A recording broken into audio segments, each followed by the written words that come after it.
बालमित्रांनो नमस्कार. आजच्या व्हिडिओमध्ये आपण पाहणार आहोत संख्यांवरील क्रिया, शाब्दिक उदाहरणे, बिनहत्याची. शाब्दिक उदाहरणे बेरीज बिनहत्याची दिवस 9वा. आपल्याला आज शाब्दिक उदाहरणे सोडून घ्यायची आहे. पहा, या ठिकाणी दिसेल तुम्हाला उदाहरण. अहमद फुलांचा व्यापारी आहे. त्याने गुलाबाची 23 फुले, झेंडूची 51 फुले व कमळाची 10 फुले विकली, तर अहमदने एकूण किती फुले विकली? अशा प्रकारची जी उदाहरणं असतात त्याला शाब्दिक उदाहरणं म्हणतात. आणि या उदाहरणामध्ये जी क्रिया करायची असते ती आधी आपल्याला ओळखता आली पाहिजे. तर तुम्ही व्यवस्थित हे उदाहरण दोनदा वाचून घ्यायचं. पहा, तर इथे मी पहा, हा अहमद नावाचा जो फुलांचा व्यापारी आहे त्याने गुलाबाची 23 फुलं विकलेली आहेत. पहा, इथे 23. त्यानंतर झेंडूची फुलं पण होती त्याच्याकडे, त्याने ती 51 फुले विकली आणि कमळाची 10 फुले विकली. तर अहमदने एकूण किती फुले विकली असं आपल्याला विचारलेलं आहे. म्हणजे सर्व मिळून एकूण किती फुले विकली असं त्याने आपल्याला विचारलेलं आहे. तर मग आपल्याला इथे एकूण हा शब्द आलेला आहे. म्हणजे आपल्याला हे सर्व काय करावं लागणार आहे, फुलांची संख्या एकत्र मिळवावी लागणार आहे. मिळवावी लागणार आहे म्हणजेच आपल्याला त्याची बेरीज करावी लागणार आहे. चला मग पहा, इथे काय केलेलं आहे, लिहून घेतलेलं आहे. आधी किती 23, मग इथे लिहिले 23 गुलाब, मग अधिक 51 झेंडू, अधिक 10 कमळ, अशी सर्व फुलांची संख्या एकाखाली एक लिहून घेतली. आणि मग आपल्याला कळतंय, एकूण या शब्दावरून आपल्याला कळालं की बेरीज करावी लागेल. मग त्यांची बेरीज केली. पहा, 3 आणि 1 आणि 0 यांची बेरीज झाली 4. 2, 5 आणि 1 ची बेरीज झाली 8. म्हणजेच अहमदने एकूण 84 फुले विकली.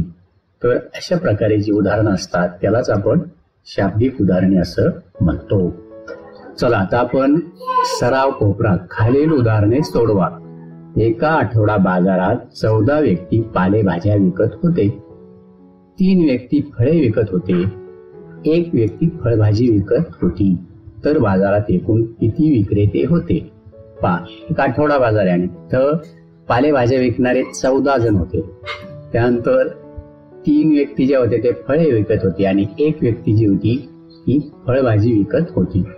तर बाजारात एकूण किती विक्रेते होते असं तुम्हाला विचारलेलं आहे. मग आपण शिकलो, जिथे एकूण हा शब्द आला की आपल्याला काय करावं लागते, बेरीज करावी लागते.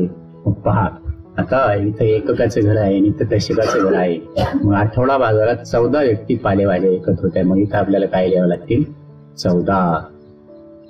आणि पालेभाज्या विकणाऱ्या व्यक्ती, आपण इथं पालेभाज्या लिहू, फक्त पालेभाज्या. त्यानंतर 3 व्यक्ती फळे विकत होत्या. मग 3 आपल्याला एककाच्या घरामध्ये लिहावं लागेल. 3 फळे विकणाऱ्या व्यक्ती, फळे. त्यानंतर 1 व्यक्ती फळभाजी विकणारी होती. मग 1 आपल्याला इथे लिहावं लागेल, फळभाजी असं इथं लिहून घ्यायचं असतं शाब्दिक उदाहरणांमध्ये. आणि मग याची बेरीज आपल्याला करायची. 4 आणि 3 7 आणि 1 8 आणि हा 1 इथे खाली येईल. म्हणजे एकूण 18 व्यक्ती बाजारात काय होत्या, विकत होत्या. 18 व्यक्ती इथं आपण लिहून टाकू, व्यक्ती. पहा, हे उदाहरण झालं आपलं सोडून. तर पुढचं उदाहरण पहा. पीटरच्या किराणा दुकानात 2 पोते गहू, 4 पोते बाजरी व 6 पोते ज्वारी आहे. तर दुकानात एकूण किती पोते धान्य आहे? पहा, पीटर नावाचा एक माणूस आहे, त्याच्या किराणा दुकानामध्ये 2 पोते गहू आहेत. मग इथं लिहून टाकू आपण 2. चला, इथं 2 लिहून टाकू, गहू, 2 पोते गहू. त्यानंतर 4 पोते बाजरी, इथं 4 लिहायचं आणि इथं बाजरी, 4 पोते बाजरी. आणि 6 पोते ज्वारी आहे, 6 पोते ज्वारी. मग काय विचारलं आपल्याला, एकूण किती पोते धान्य आहे? मग एकूण म्हटलं की आपण बेरीज करतो नाही का, 2 आणि 4 6, 6 आणि 6 12. मग इथे 1, इथं 2 एकूण 12 पोते धान्य आहे. चला बघा, आज मी हे शिकलो. मी जे शिकलो त्या चौकटीत अशी खूण केली आहे. मला शाब्दिक उदाहरणात दिलेली माहिती समजली इथं खूण केली आपण, आहे की नाही. इथं नंतर मला उदाहरण सोडवण्यासाठी बेरीज ही कृती करायची हे समजले. म्हणजे एकूण शब्द आला की बेरीज करायची हे मला समजलं. मला उदाहरण सोडवण्यासाठी उदाहरणाची मांडणी करता आली आपल्याला, आणि मला मांडणी केलेल्या उदाहरण सोडून उत्तर मिळाले. शेवटी आपण उत्तर सुद्धा काढलं. मग आता पुढे एक उदाहरण दिलेलं आहे, करून बघ. मी क्रीडांगणावर खेळायला गेलो तेव्हा तिथे क्रिकेटचे 101 खेळाडू होते, 112 खेळाडू हॉकीचे होते व कबड्डीचे 40 खेळाडू होते. तर मैदानावर एकूण किती खेळाडू होते? हे उदाहरण आता तुम्ही सोडवायचं आहे तुमच्या मनाने, आणि या व्हिडिओ मधले सर्व उदाहरणे वहीवरती सोडून घ्यायची आहे. धन्यवाद.